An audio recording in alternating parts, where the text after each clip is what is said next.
ఉంది. అది గాంధీ సరోవర్ ప్రాజెక్ట్ కోసం మాకు కావాలని చెప్పేసి 6.34 పట్టాలే వయసులో ఉన్న వాళ్ళందరినీ మెంటల్ టార్చర్ పెట్టేస్తున్నాడు. అలా ఎలా చేస్తుందండి government? We're paying every kind of tax, we're paying every type of bills, we're the tax payers. లేదు మా పిల్లలకి ఏది అప్పటి నుంచి ఉంటున్నాం, మాకు అప్పుడు లేని ప్రాబ్లం ఇప్పుడు ఎందుకు వస్తుందండి? మీరు మూసి బాగా చేయండి, మూసి రీజునవేషన్ చెయ్యండి, బట్ ఎవరి హౌసెస్ ఎవరి లైఫ్స్ స్పాయిల్ చేయకుండా మీరు చేసుకోండి. అదే మేము మా డిమాండ్. ప్రకృతిలో మన అందరం ఉన్నాం, అన్నీ ఉండాలి. డెవలప్మెంట్ అంటే డెవలప్మెంట్ కూడా ఉండాలి, కాదనట్లేదు.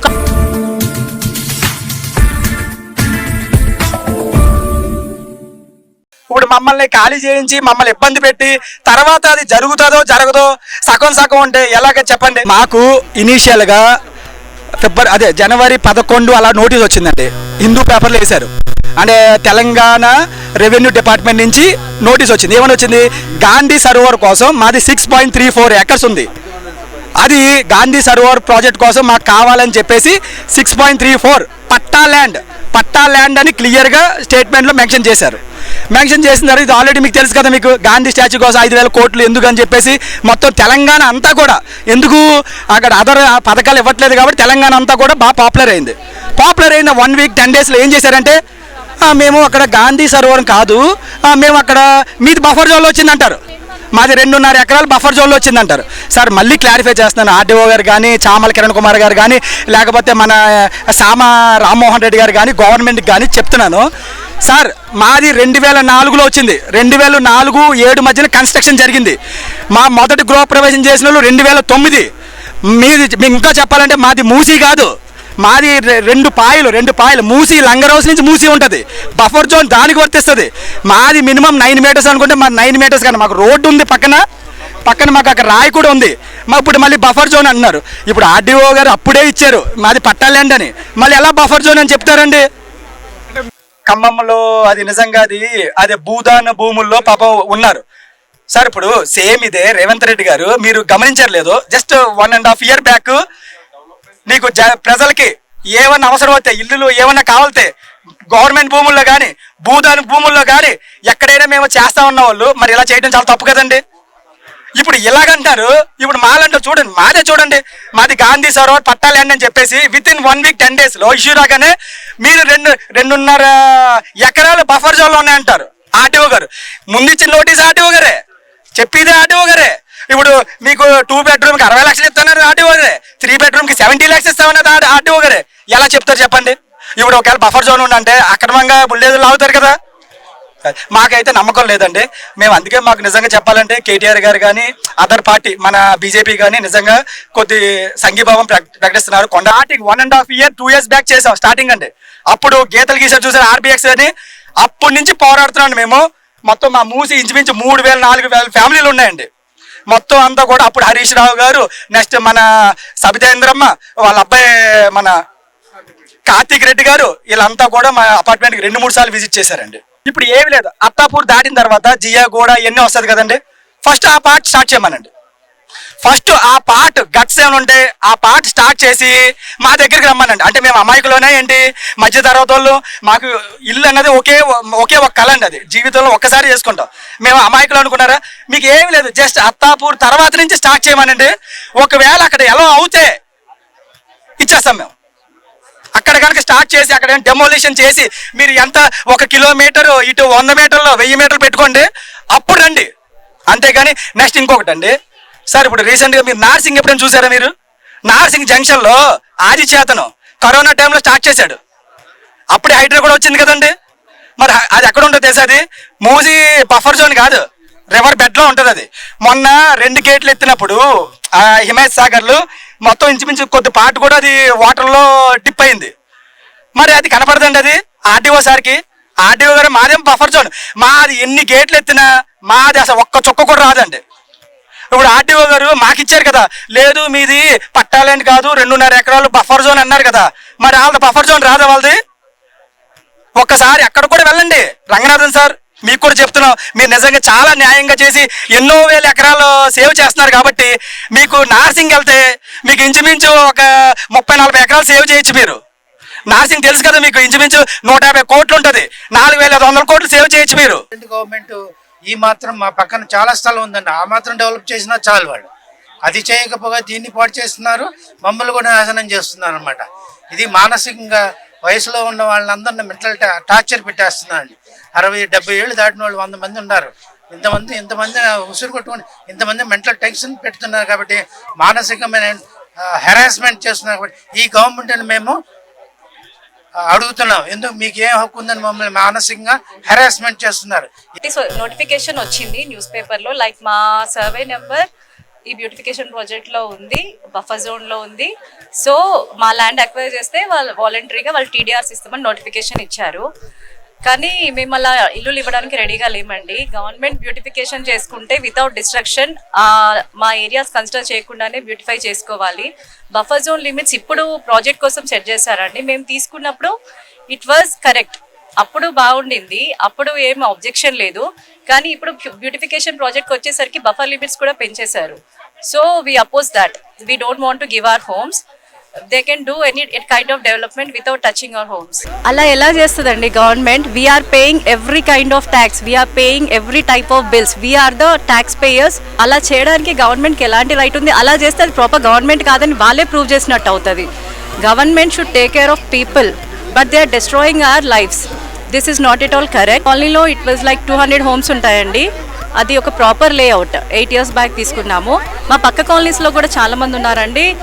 అందరూ కలిపి నియర్లీ 3-4,000 మెంబర్స్ ఉంటారండి ఇక్కడ వచ్చిన కాలనీస్ వాళ్ళందరూ. 6 years బ్యాక్ అండి, 6 years బ్యాక్ విత్ లోనే అండి. ఈఎంఐ ఇంకా నడుస్తుంది, ఇంకా కొన్ని ఇయర్స్ కూడా నడుస్తుంది ఈఎంఐ. అక్కడ ఉన్న ప్రతి వాళ్ళు లోన్తోనే కట్టుకున్నారు. ఎవ్వరు కోట్లు ఉండి 10-15 ఇల్లు లేవండి, అందరికీ ఒకటే ఉంది. We don't want to give that for this development project. Government can do development but without taking our homes. మేము 10 years అవుతుంది ఉండి 10 years అవుతుంది. అప్పటి నుంచి ఇప్పటివరకు ఏ ప్రాబ్లం రాలేదు. మధ్యలో అన్ని గేట్స్ ఎత్తేసినారు. రీసెంట్లీ కూడా 14 gates ఎత్తేసారు, కావాలని ఎత్తేసారు. అప్పుడు కూడా మాకు ఏం ప్రాబ్లం రాలేదు, మాకు ఇంట్లోకి నీళ్ళు కూడా రాలేదు, ఏ ప్రాబ్లం రాలేదు. మా పిల్లలకి ఏది అప్పటి నుంచి ఉంటున్నాం, మాకు అప్పుడు లేని ప్రాబ్లం ఇప్పుడు ఎందుకు వస్తుందండి? ఇప్పుడు చూడండి, ఇందాక ఇది చూడడానికే వచ్చినాం. ఇంత పార్క్ చేసిర్రు, మళ్ళీ ఇంత పార్క్ చేశాక ఇంత మంచి చేసిర్రు వీళ్ళు. మాకు కూడా అలా చేస్తే మాకు కూడా ఉంటుంది కదా, మా పిల్లలు కూడా ఆడుకుంటారు కదా. ఇప్పుడు గేమ్స్ కట్టారు, అక్కడ గేమ్స్ కట్టారు, వీళ్ళు పిల్లలు ఆడుకుంటారు కదా, వాళ్ళకు కూడా బెనిఫిట్ ఉంటుంది కదా. అలా చేయకుండా మాకు కూడా ఇలాంటివి చేసి పెడితే మాకు కూడా కొంచెం ఉంటుంది. ఇల్లు తీసేసి పెట్టడం ఎందుకు అని చిన్న పిల్లలు కూడా చెప్తున్నారు, మాకు ఇల్లు కావాలి అంటే. చిన్నోళ్ళకి ఇల్లు కావాలా, డబ్బు కావాలా? ఇల్లు కావాలి. చిన్న పిల్లలు కూడా చెప్తున్నారండి ఇల్లు కావాలనేసి. అండి మేము సేమ్ ఫ్యామిలీ 10 years నుంచి ఉంటున్నామండి. మాట్లాడు, ఏం కావాలి నీకు? ఇల్లు కావాలి. ఇల్లు ఇస్తావా నువ్వు ఎవరికన్నా? ఇస్తావా ఇల్లు అంటే? ఇస్తావా? ఇయ్యా చెప్పు. ఇంకా ఇల్లు తీసుకుంటే షూట్ చేస్తాడంట. చిన్న పిల్లలకు కూడా అర్థమైపోతుంది. చూపించినా మేము వెళ్ళమండి, అసలు ఎందుకు వెళ్ళాలి? డబ్బులు ఇస్తే మేము అంత ఇష్టపడి కట్టుకున్నాం, ఎంత కష్టపడి కట్టుకున్నాం. ఇష్టంతో కట్టుకున్నట్టు ఉంటుందా? వాళ్ళు ఏదైనా ప్లేస్ ఇస్తే మాకు మేమైతే ఇవ్వమండి.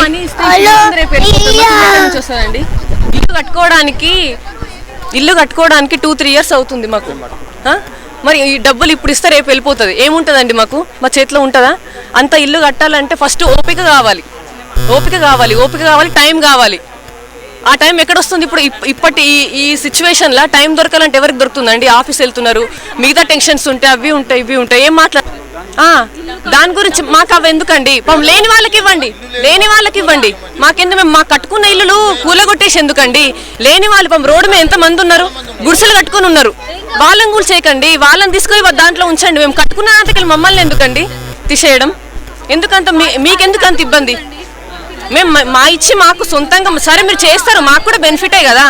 మీరు చేస్తారంటే మేము ఇస్తాం, మేము ఇవ్వం అనట్లేదు. మాది కూల్ చేస్తారు ఎందుకండి ఇవ్వడం? మా ప్లేస్ ఉంది, ఇదంతా ఎంత బాగా చేస్తారు, పార్క్ చేసిర్రు, గేమ్స్ పెట్టిర్రు పిల్లల కోసం కదా, మా పిల్లలకు కూడా బెనిఫిటే కదా. కూలగొట్టకుండా కూడా చేయొచ్చు. చూడండి, ఇటు సైడ్ పార్క్ ఉంది, అటు సైడ్ శిల్పారామం ఉంది కదా, మెయిన్ శిల్పారామం అది. దాన్ని ఉంచే కదా చేసింది. పార్క్ ఉంది, సైక్లింగ్ ఉంది, పిల్లల కోసం ఆడుకోవడానికి ఉంది, వాకింగ్ చేసే వాళ్ళకు ఉంది. మరి ఇదంతా ఉన్నప్పుడు, ఇంత చేసినప్పుడు మా ఇల్లు కూడా కూల్చడానికి ఫస్ట్ మా సైడ్ ఇంత రోడ్లా వేశారు, మాకేం ప్రాబ్లం రాలేదు. వాళ్ళు ఎప్పుడు కేసీఆర్ ప్రభుత్వం ఉన్నప్పుడు లైన్ అక్కడి వరకు వచ్చింది, ఏంటి కొంచెం రాళ్ళు అవి వేసి కొంచెం రోడ్ వరకు వచ్చింది. అక్కడ వరకు వచ్చి వీళ్ళది రాగానే కొంచెం ఆగిపోయిందండి. అక్కడ అన్ని 14 గేట్స్ ఎత్తేసారు. అంత ప్రాబ్లం అయినా మాకు లోపలికి రాలేదు అసలు.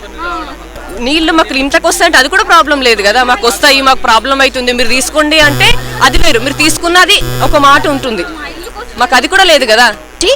హైదర్షా కోర్టులో మాది ఒక స్ట్రెచ్లో మాది ఎఫెక్ట్ అవుతుంది సార్. ఇప్పుడు ఇక్కడ వచ్చిన బాధితులందరూ మొత్తం మూసీ స్ట్రెచ్లో ఉన్న వాళ్ళందరూ వచ్చాము. ఎందుకు వచ్చాము అంటే మాకు ఏంటంటే ఇప్పుడు డెవలప్మెంట్ అని ఏదేదో చెప్తున్నారు. సో మాకేంటంటే ఒక ఎగ్జాంపుల్గా మాకు చూడాలనిపించింది. సో మేము గూగుల్లో సెర్చ్ చేస్తే మాకు తెలిసింది ఏంటి, ఇక్కడ నల్గొండలో ఏదో ఒకటి ఆల్రెడీ డెవలప్ చేశారని చెప్పారనమాట.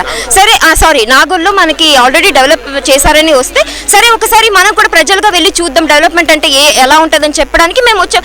ఇక్కడ చూస్తుంటే వీఆర్ స్టన్ అండి. అంటే ఓకే ఇదే డెవలప్మెంట్ అంటే వీళ్ళు మూసి బాగా చేసి మంచిగా గ్రీనరీ పెట్టారు, మంచిగా పార్క్ చేశారు, ఇదే కదండి మేము కోరుకుంటున్నది. అండ్ ప్రాక్టికల్ చెప్పి ఇప్పుడు మేము వెళ్ళి అక్కడ పక్కనున్న కాలనీస్ ఏవో కొన్ని హౌసెస్ అన్నీ ఉంటే అక్కడికి వెళ్ళి ప్రాక్టికల్గా కనుక్కున్నామండి. మేము పబ్లిక్ మేము వెళ్ళి కనుక్కున్నామండి. ఇలాంటి ప్రాజెక్ట్ జరిగేటప్పుడు మీకు ఏమైనా ఇబ్బంది అయిందా అనేసి ఒక్కరు కూడా అస్సలు ఎలాంటి ఇబ్బంది జరగలేదు అంటున్నారండి. అలాంటి ఇంకా అదే కదండి మేము కూడా కోరుతున్నాం, మేము కూడా ఫస్ట్ నుంచి పోరాడుతున్నది అదే కదండి. మీరు మూసి బాగా చేయండి, మూసి రీజునరేషన్ చెయ్యండి, బట్ ఎవరి హౌసెస్ ఎవరి లైఫ్స్ స్పాయిల్ చేయకుండా మీరు చేసుకోండి. అదే మేము మా డిమాండ్ కూడా. ఫస్ట్ స్టార్టింగ్లో ఏం చెప్పారు, గాంధీ విగ్రహం కట్టడానికి అపార్ట్మెంట్లు తీసుకుంటామని చెప్పారు. అదేంటి ఇష్యూ కొద్దిగా పెద్దగా అయ్యేసరికి బాగా వైరల్ అయ్యేసరికి ఇప్పుడు ఏంటి వాళ్ళకి నెగిటివిటీ వస్తుంది కదా, దానికి ఏం చేశారు ఇప్పుడు బఫర్ జోన్ అని పెట్టేశారు. అంటే మీరు అప్పటిదాకా మేలుకోలేదు. అదే మేబీ వాళ్ళకి వచ్చిందేమో సార్, వాళ్ళకి వచ్చిందేమో. అదైతే మూసి అది కూడా ఏంటంటే అది ఎగ్జాక్ట్ మూసి అని చెప్పం, మనం మూసా అని చెప్తాం. మనకి గండిపేట నుంచి బాపుఘాట్ దాకా వచ్చేది మూసా, హిమాయత్ సాగర్ నుంచి బాపుఘాట్ దగ్గరకు వచ్చేది ఈసా.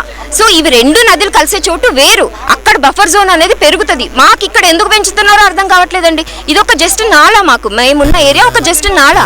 సో నాలాకి అంతంత పెద్ద బఫర్ జోన్స్ చేయడం అనేది న్యాయమే కాదండి. అండ్ ఇది ఫస్ట్ ఆఫ్ ఆల్ మేము ఒప్పుకోమండి, ఇది బఫర్ జోన్ అనేది అసలు కరెక్ట్ కాదు. వాళ్ళకి ఇష్టం ఇప్పుడు వాళ్ళు చెప్తున్నారు. మేము తీసుకునేటప్పుడు 9 మీటర్సే ఉంది సార్, తర్వాత 12 అన్నారు, తర్వాత 30 అన్నారు, తర్వాత 50 అన్నారు. ఇది ఏ లాజిక్, ఎలాంటి లాజిక్ ఇక్కడ అప్లై చేశారని నాకు తెలియట్లేదు. ఇప్పుడు వాళ్ళు అంటున్నారు మున్సిపల్గా మారింది, జిహెచ్ఎంసీకి మారింది, అలా పెరుగుతుంది అంటే మీరు అలా మార్చడానికి మీకు జాగ్రఫికల్ మ్యాప్లో మీకు మారుతుంది, మీకు జాగ్రఫికల్ మ్యాప్లో మారుతుంది. కానీ రివర్ ఎలా మారుతుందండి? రివర్ అనేది అలానే ఉంటుంది మీకు. ఏదో పెద్ద ఇంకా ఎలా అంటే మనకి 1908లో మనకి వరదలు వచ్చినాయి చూడండి, అప్పుడు డ్యామ్స్ లేదు, అప్పుడు మనకి మొత్తం హైదరాబాద్ మునిగిపోయింది. అది రాకూడదనే కదా సార్ సరం విశ్వేశ్వరయ్య గారు 2 డ్యాములు కట్టారు మనకి. అది మనం మెయింటైన్ చేయాలి. వరదలు వచ్చినప్పుడు మనము ఎలా గేట్లు ఓపెన్ చేయాలి, ప్రజలకు ఎలా హాని అవ్వకూడదు అనేది వాళ్ళ మెయింటెనెన్స్. అంటే వాళ్ళ అడ్మినిస్ట్రేషన్ బాగాలేదు, మనం ఏం చేద్దాం దానికి ప్రజల మీద దురుద్దితే దట్స్ రాంగ్ కదా.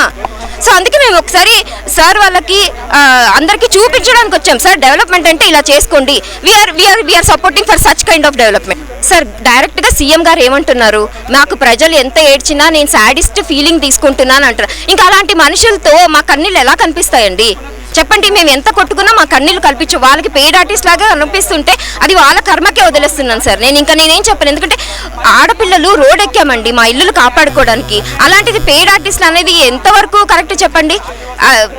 అసలు భరించలేమండి, అసలు ఇలాంటి వర్డ్స్ మేము తీసుకోలేమండి. ఈ పాపం వాళ్ళకే వదిలేస్తున్నాను. నేను చెప్తాను, మేము గాడ్ని నమ్ముకుంటున్న వాళ్ళమండి. ఆ కర్మ అనేది ఎవరికి చూపించాలో వాళ్ళకి చూపిస్తాం. మేము ఇక్కడ నాగోల్కి వచ్చి చూసామండి, మా దగ్గర కూడా మూసి బ్యూటిఫికేషన్ అని చెప్పేసి అంటున్నారు. ఇక్కడ ఏం డిస్ట్రక్షన్ చేయకుండా, డిమాలిష్ చేయకుండా, ఒక షాప్ ఒక ఇల్లు ఎవరికి ఇబ్బంది కలగకుండా చేశారు. మా దగ్గర కూడా ఇలానే చేయాలని మేము కోరుకుంటున్నాము.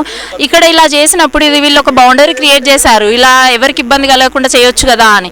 మనం ఎందుకు అక్కడ సేమ్ ఇదే ఫాలో అవ్వద్దు? ఎందుకు డిస్ట్రక్షన్, ఎందుకు ఇబ్బంది పెట్టాలి? ఇల్లులు ఎందుకు కూల్ చేయాలి? ఏవి చేయకుండా డెవలప్మెంట్ అవ్వదా? మళ్ళీ ఏంటంటే చెట్లు కూడా చాలా వరకు కొట్టేస్తున్నారు. క్లీన్ అని చెప్పేసి నేచర్ అంటే అన్నీ ఉండాలి కదా, క్లీన్ చేస్తున్నారు, అవన్నీ చేస్తున్నారు. ఎందుకు అవన్నీ? ఇప్పుడు ప్రకృతిలో మన అందరం ఉన్నాం, అన్నీ ఉండాలి. డెవలప్మెంట్ అంటే డెవలప్మెంట్ కూడా ఉండాలి, కాదు అనట్లేదు. కానీ ఇల్లులు కూల్చి చేసే ప్రజలకి అవ్వని అంటే ఇబ్బంది అయ్యే డెవలప్మెంట్ ఎందుకు? ఎవరి కోసం? ఎవరైనా ప్రజల కోసమే డెవలప్మెంట్ చేస్తారు. నువ్వు ఖాళీ ప్లేస్లు ఉన్న దగ్గర మీరు డెవలప్మెంట్ చేయండి, ఎవరైనా కాదనట్లేదు. మూసీలో డ్రైనేజ్ వాటర్ కలవకుండా ఇంకేదన్నా చేయండి, ఇల్లుకి ఇబ్బంది అవ్వకుండా మీరు ఏం చేసినా మీతో పాటు మేము ఉంటాం. కానీ ఇట్లా అందరికీ ఇబ్బంది పెట్టి మాత్రం చేయకండి అనేది ఒకటి మేము కోరుకుంటుంది. టీడీఆర్లు అని చెప్తున్నారు, అవి దానివల్ల అసలు ఏం ఉపయోగం అనేది కూడా మాకు అర్థం కావట్లేదు. ఇప్పటికే కొన్ని వేల కోట్ల టీడీఆర్లు అక్కడ పడున్నాయి, అది దేనికి యూజ్ లేదు అంటున్నారు. మేము తీసుకొని మేమేం చెయ్యాలి? అవి అసలు మాకెందుకు, మా ఇల్లు మాకు ఉండాలి అనే మేము కోరుకుంటున్నాం. ఎవరికి ఇబ్బంది కలగకుండా చేస్తే అసలు ఈ ఖర్చు ఉండదు కదా. మా కాలనీ ఎస్టాబ్లిష్ అయ్యి ఒక 9 years అయిపోయిందండి. వేరే వేరే కాలనీస్ ఒక్కొక్కరు 20 సంవత్సరాలు, 30 సంవత్సరాలు, 9 సంవత్సరాలు అట్లా డిఫరెంట్ ఉన్నాము. ఇప్పుడు ఏదైనా కానీ పర్మిషన్స్ అయితే ప్రభుత్వాలే కదా ఇవ్వాల్సింది. పర్మిషన్స్ ఇచ్చిన తర్వాత బిల్డర్ల చేతులు ఉన్నప్పుడు, వెంచర్లు వేసినప్పుడు లేని బఫర్ జోన్లు ఒక కామన్ మ్యాన్ తీసుకున్న తర్వాత ఎందుకు వస్తుందండి బఫర్ జోను? రిజిస్ట్రేషన్ మరి చెయ్యొద్దు కదా. ఇప్పుడు రిజిస్ట్రేషన్లు ఆపారు సంవత్సరంన్నర నుండి. అదే మేము తీసుకునేటప్పుడే రిజిస్ట్రేషన్ లేకపోతే ఎవరైతే వెంచర్ వేసారో వాళ్ళ దగ్గరే ఉండేది కదా. మరి ఇప్పుడు కామన్ మ్యాన్ని ఎందుకు మీరు ఇంత హింసిస్తున్నారు అసలు?